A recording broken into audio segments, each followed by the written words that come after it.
Mesdames et messieurs, puis-je vous demander un moment de recueillement, une minute de silence pour tous ces disparus, pour toutes les victimes des séismes et catastrophes humaines qui nous bouleversent, l'exode, l'extrémisme violent, la radicalisation, le terrorisme, s'il vous plaît.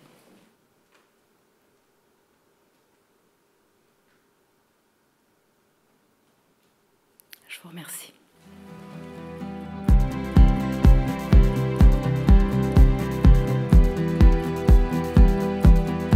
Il est très utile que sur le volet déradicalisation, en termes de prévention et de contrôle des systèmes éducatifs, l'Organisation internationale de la francophonie puisse jouer son rôle. La conférence est un espace opportun pour procéder à ces échanges-là. Lutter contre le terrorisme, très important pour nous à Madagascar, parce que comme vous le savez, on va recevoir bientôt le sommet de la francophonie. Ça tombe vraiment à pic, cette conférence aujourd'hui, qui est très intéressante. D'abord pour l'échange, et puis on est dans un contexte où on peut plus se permettre aujourd'hui de mener des actions isolées. Donc on a besoin d'échanger, et au-delà de l'échange, de voir quelles sont les pistes concrètes qu'on peut explorer. Alors dans ces échanges, on ressent déjà aujourd'hui que l'expérience permet d'aboutir à des conclusions. On espère que ces quelques heures de cohabitation de l'ensemble des francophones vont nous donner ces outils. Vous savez, le Tchad est un pays engagé fortement dans la lutte contre le terrorisme, notamment sur le plan militaire, aussi bien dans le Sahel que dans le bassin du lac Tchad. Cette conférence organisée par la francophonie est une occasion pour nous d'échanger sur cette épineuse question.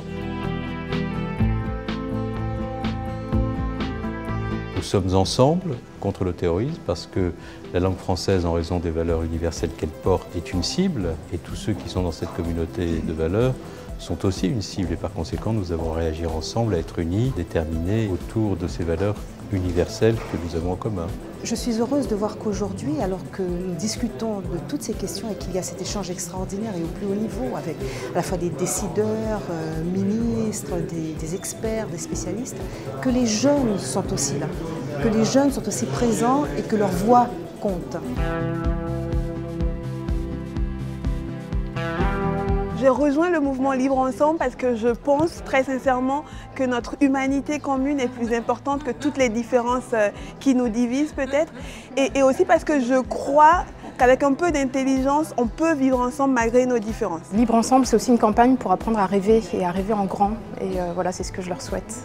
C'était très important pour moi d'être présente aujourd'hui et de rejoindre l'initiative Libre Ensemble parce que la semaine du 13 au 20 novembre 2015 m'a mis particulièrement en colère. Cette séquence d'attentats à Paris, à Bamako, à Fotokol dans le Nord Cameroun, m'a obligée littéralement à réagir. Et la meilleure réaction, c'est de s'engager. Les jeunes doivent rejoindre ce mouvement, moi je l'appelais plus un mouvement Libre Ensemble, parce que c'est l'unique réponse qui reste face à l'obscurantisme, le fait de se regrouper, d'être tous ensemble avec cette identité commune qui est la langue. Et pour moi, il faut qu'ils nous rejoignent, il faut qu'ils postent la vidéo, il faut qu'ils la partagent, il faut qu'ils se filment, il faut qu'ils nous rejoignent et qu'on soit tous libres ensemble.